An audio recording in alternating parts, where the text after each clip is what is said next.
Ladies and gentlemen, the play's the thing. With your host, Judy Sleed. Special guest, Fred Melamed, world fame actor. Now here's Judy. Thank you, Lee. Hi, Fred. Welcome to my show, The Play's the Thing. Thank you, Judy. Thank you for having me. And I remembered your name, Fred, which is very good for me. Melamed. Were you anything to do with Fred Allen? Nothing to do with Fred Allen. A few memories from my childhood, but nothing else to do with Fred Allen. Oh, I just thought you made your name a little longer so it wouldn't be the same. No, but Fred Melamed is not really my name. That's an assumed name. My in the Screen Actors Guild, you can't take somebody else's name, as I'm sure you know. Yes. The name I was actually born with is Meryl Streep, but I was told that there was a stripper or somebody with a name like that, so I couldn't use it. So I thought Fred Melamed would be memorable. So I'm kidding. Fred Melamed is my real name. Now you totally confuse me. I'm sorry. No, Fred Melamed is in fact my real name. Oh, it is. So it's not Meryl Streep or Fred Allen. No. Okay, everybody, don't get confused. Obviously, Fred, you are a comedian. Well, I'm not sure how obvious it is.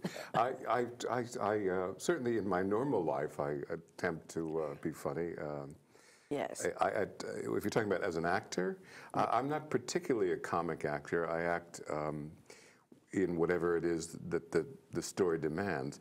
I think I'm called upon often to play comic roles, but when you play comic roles, at least in my view, you approach them as you approach any acting. That is, you try and approach them realistically, truthfully.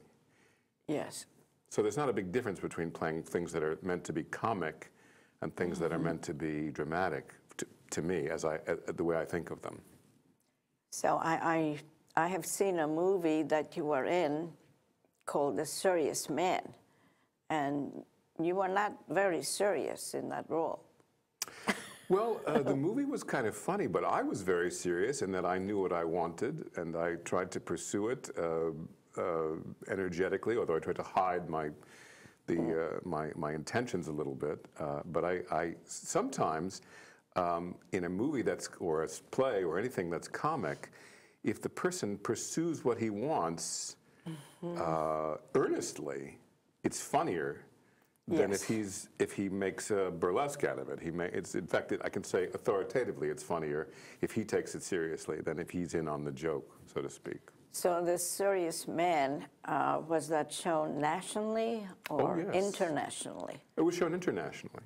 Yes, and where I only saw it once when it was a special showing here in the Hamptons.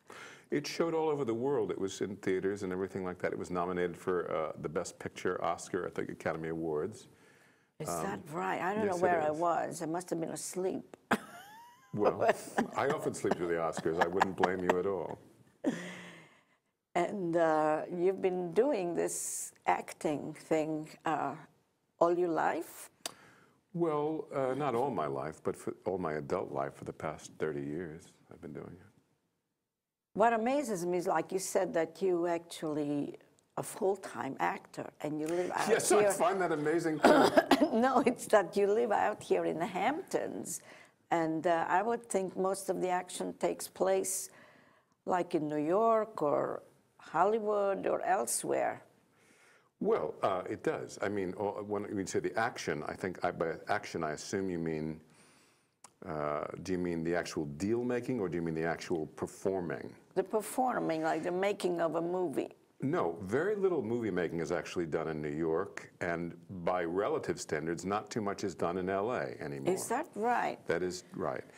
It's become so, I don't mean to make you think that none is done, but it's so expensive. The whole process of making movies is so extremely expensive that there's an awful lot of production that's done outside the places that used to be the production capitals like New York and Los Angeles.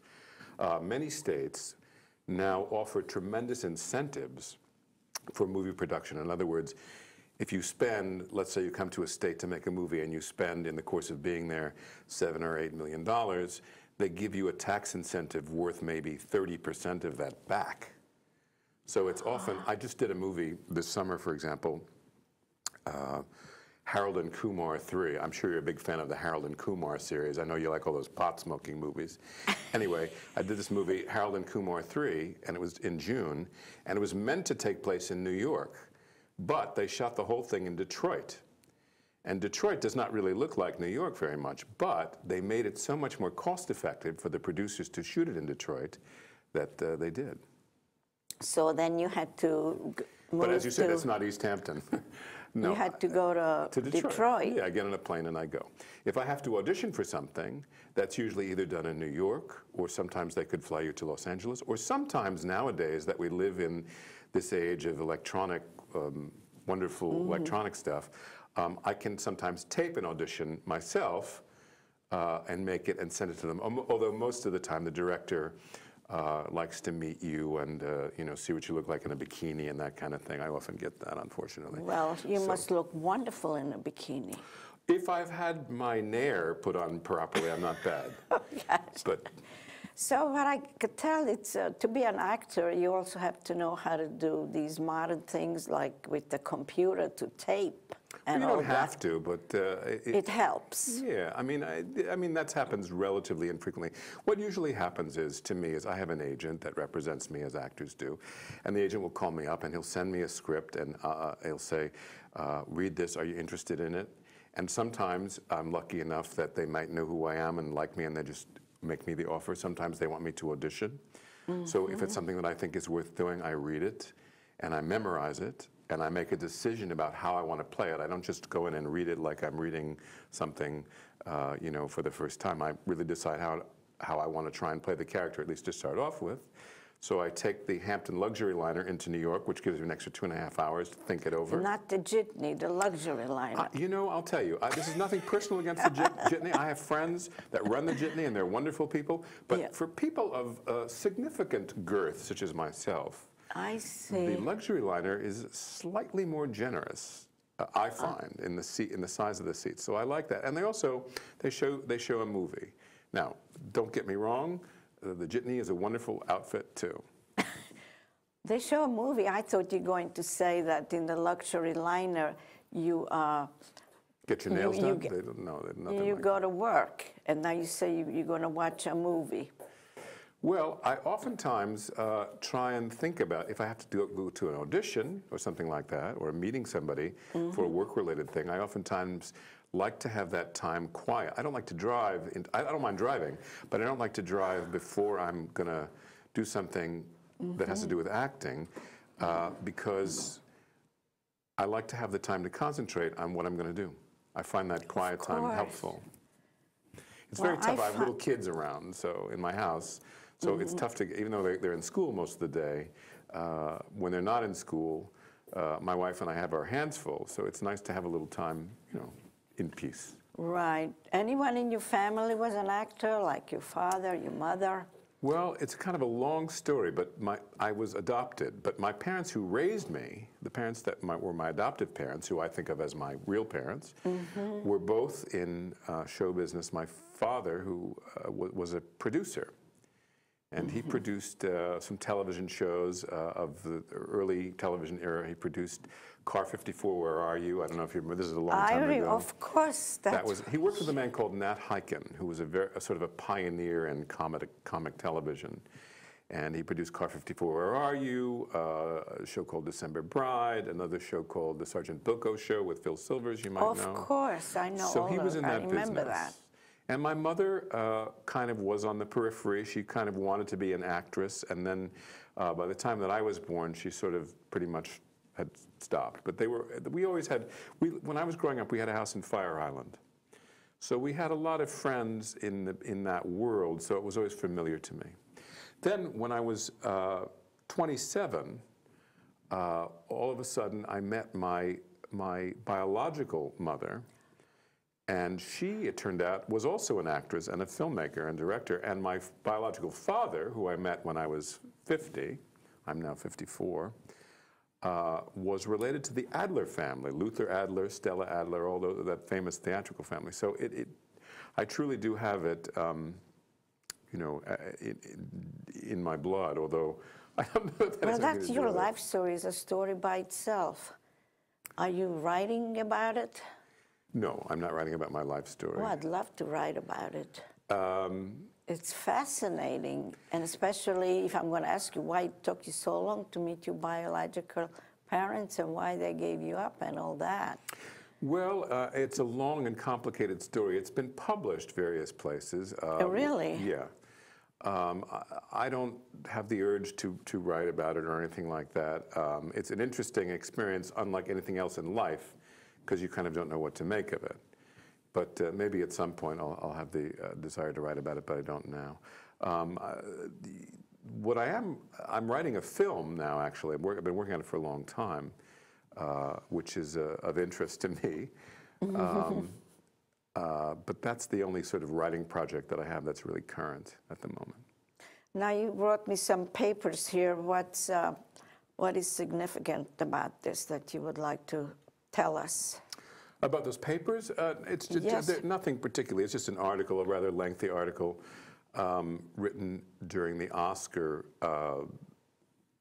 There's a sort of elimination period where prior to the Oscars, where various Oscar pundits and experts talk about people that they think are going to win Oscars or deserve Oscars and things like that. And I was sort of shortlisted for this movie. Yeah, it says 2009 unsung hero, Fred Melamed. Well, obviously, I'm busy singing about it all the time, but I think the writer of that talked about it. And I was, you know, that movie was a great. First of all, I loved making that movie. It was a wonderful experience. But for me, professionally, it was a great thing. It got me back into acting in front of a camera. I'd been a voice actor for many years and hadn't appeared before the cameras in a long time. And that got me doing it again in a serious way. And I'm very grateful to it for that. And a number of big, important people in the movies were very nice and complimentary about me. Roger Ebert, for one, and A.O. Scott. These people all said that I deserved an Oscar nomination, by which I was very flattered. So that's what that's about. Okay, and your name in that movie was Cy Abelman. Yes, Cy Abelman. I wonder if you could get a close-up. This is a scene from the movie where you are hugging this poor guy who you were... he thought you were helping him, but you were really helping yourself. Yeah, he didn't even, he knew even at that point that I was busy with his wife, so he wasn't, my tender mercies rang a little hollow to him. Yes. My constant hugging of him and telling him that, you know, to try and feel better weren't all that soothing, because he knew that my intent was to take his wife, his children, his house, his car, and essentially everything good in his life. Yes. It was a very interesting movie, and that was the first time I've seen it, just like 2 weeks ago, you said it was. Yeah, something like that. Yes. Well, thank you. I'm glad you liked it. It's an interesting piece of work, I think. I really have a lot of affection for it. Although it's not an easy movie to take. It has a lot of stuff that's very upsetting in it, and it's kind of relentless in a way. But it's beautiful and interesting and leaves, like the best movies do, kind of insinuates itself but somewhere between your conscious and your subconscious, and rattles around in there. And you keep thinking about it, at least I do. So that's the sign of something good to me, that I keep thinking about it.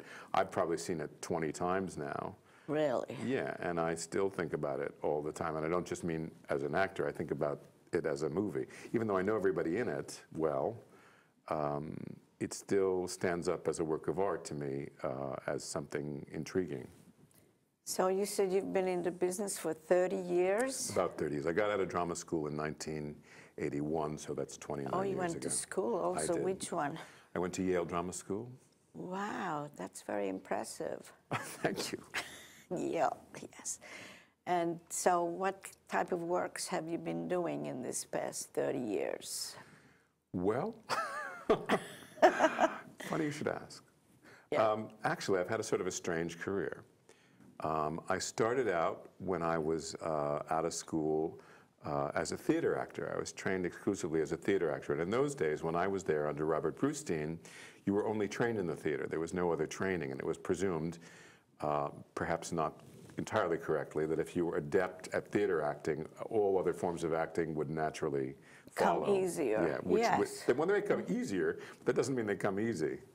No, but as far as your trade, you know, if you learn how to act on stage, then you could easily follow into other areas. I don't buy that. No? No. Well, I I think just it's thought- helpful, but I don't think, I think, you know, I think any discipline that you learn is helpful, but I don't think everybody who's a good stage actor is a good movie actor. Is that right? Yes.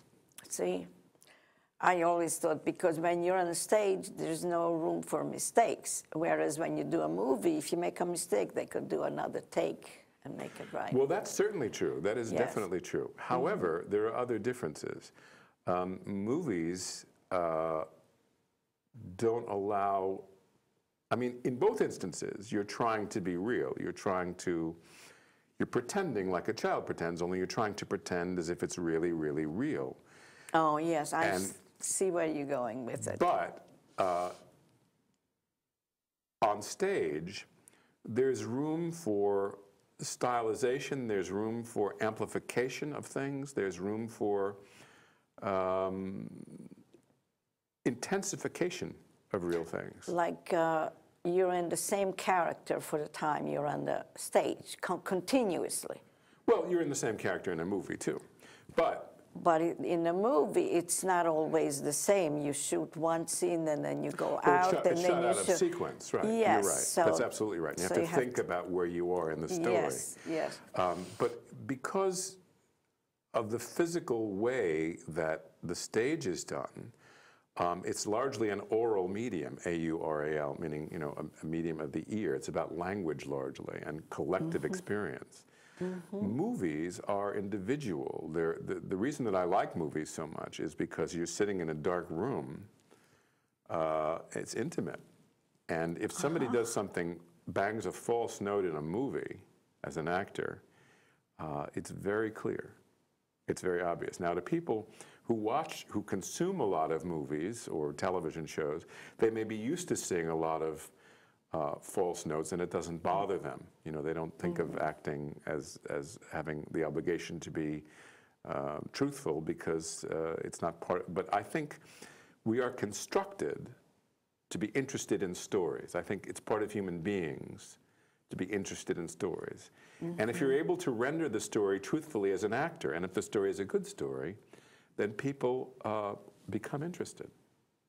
So to answer your question, I think on stage, you have to make things, you have to, in a sense, make the stakes higher, but it allows you to amplify certain things. I think in movies, at least the way I think of it, the size of what you do has to be kept entirely at the human level. It's two people talking like you and me are talking. And everything has to be kept pretty much at the level, in most movie acting, at least to me, constrained to the limits of reality, a certain kind of reality. Although within that, there's a great variety of things that can be done. So what do you like to do best? Stage or movies or TV? I by far prefer to do movies. I haven't done a play in years and years. When I started to tell you, when I got at Yale, which is 1981, I was on Broadway and Amadeus. This is a long time ago, 1982, 83. Then I was on a television show for a while. I was on a soap opera for a while. Which one? One Life to Live. Oh. This was in the days when I could, you know, I had some slight credence as a soap opera type, which is now long in the past. Anyway, then I started doing movies, and I had quite a varied movie career for about, I guess maybe 7 or 8 years. And then I started doing voice work and became a voice actor, and that's all I did for about 20 years. I never appeared in front of people for about 20 years. I lost my taste for it. I didn't like it anymore. I was making lots of money doing voice work, and I got my artistic needs met doing other things, primarily writing and stuff. So I didn't pursue acting. Once in a while, I would get a call from various people that I worked for. Woody Allen, I've been in more Woody Allen films than anybody else except for Mia Farrow. But Yeah, usually, which ones? a lot of them. Oh. I'll leave some out, but Hannah and Her Sisters, Another Woman, there's 9 of Well, them. I've seen most of his movies, yes. Anyway, so he would call, or his casting director, Juliet Taylor, would call and just say, would you like to do this? And I wouldn't have to audition, I would just do it. Because he already knows your acting ability. Yeah, and we knew each other, and I don't mean to say that we were great, friends that would be hanging out together at, all the time, but we knew each other in a certain way, and he, I guess he liked what I did, and I certainly loved what he did, and so he would just call. So for him and a few other people, I would just, show up and do whatever part that they wanted. But I stopped pursuing movies with any kind of real intensity because I lost my desire to be in front of people, frankly. And then, when I got older and had kids, I stopped making these millions of dollars that I was making as a voice actor. And I thought, well, geez, this is bad. So I started in earnest to be an actor again and a writer, which I had been. And fortunately for me, I didn't go too long before some people were interested in you. Well, I guess found certain things now that I did. Now the phone is ringing. Well, yeah, I mean, the bells are ringing. Yeah, it's always, when you're an actor, I'm not a big star at all, part of the job is always finding new opportunities. Unfortunately, that's just part of the job. A part of the job that I'm not crazy about, and probably no other actor is crazy about, but that's just a given part of it. I've had a very busy last few months. I was in that movie that I told you about, that Harold and Kumar movie, and then after that I was a guest star on Law and Order Special Victims Unit, where I play a child advocate, which was an interesting part of nice guy part, which I don't usually get. Yeah, really nice guy, different for me. And then I was a guest star on Curb Your Enthusiasm, which was a great, fun, really wonderful experience. That's a reality show? No, that is a show on HBO starring a guy called Larry David. It may actually be a reality show, but it's not portrayed as such. A man called Larry David does it, and it's all about this. It's about a man very much like him, named Larry David. Larry David is the guy, the creator of Seinfeld. You know the Seinfeld show? Yes. So Larry David goes through life, and he has all the money in the world, and you'd think he'd be happy, but he's not. He finds life full of things that annoy him, and the show is essentially about how he can never find happiness in this world, and he goes around annoying other people and being annoyed by other people. So in this show, I play... True to life. Yeah, very true. So I play his psychiatrist, which, believe you me, was a tall order. But it's all improvised, this show. There's no script. Oh, wow. Like our conversation. Yes.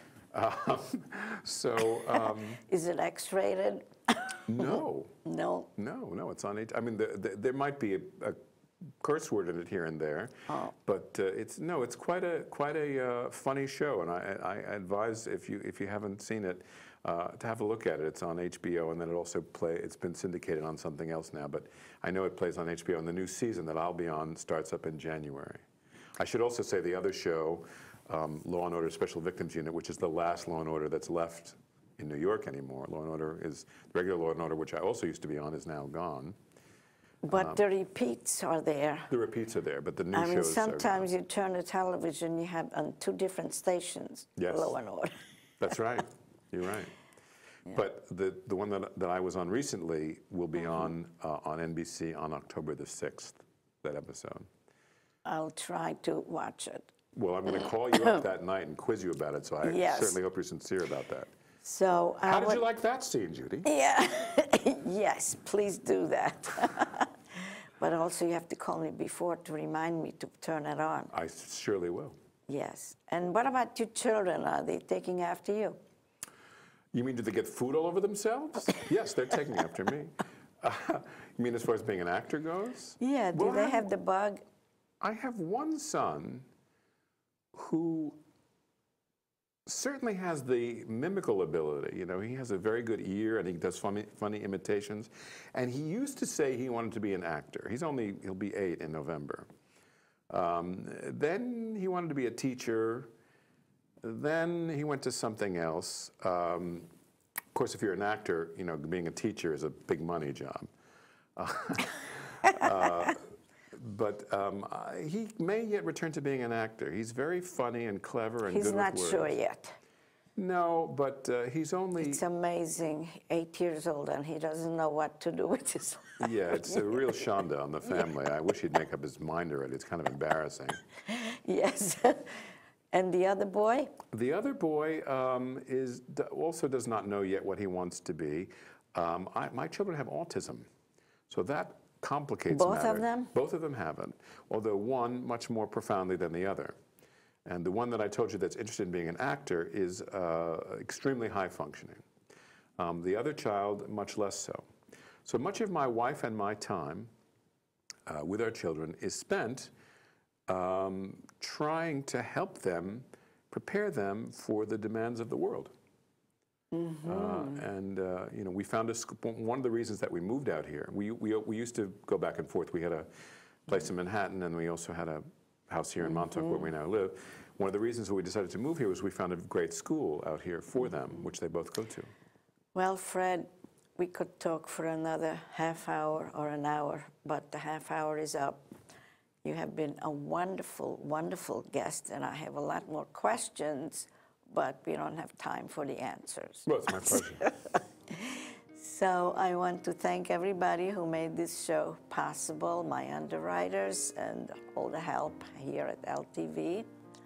And the name of this show is The Play is the Thing, and you could watch it wherever you are. Just have to look up the title. Thank you very much. Okay, so Judy Sleed is saying goodbye, and I'll see you next time. Okay, so we have a lot to talk about. I mean, you just blurted out that your children have autism. Yes. So you probably have a lot to do with that organization. With the school?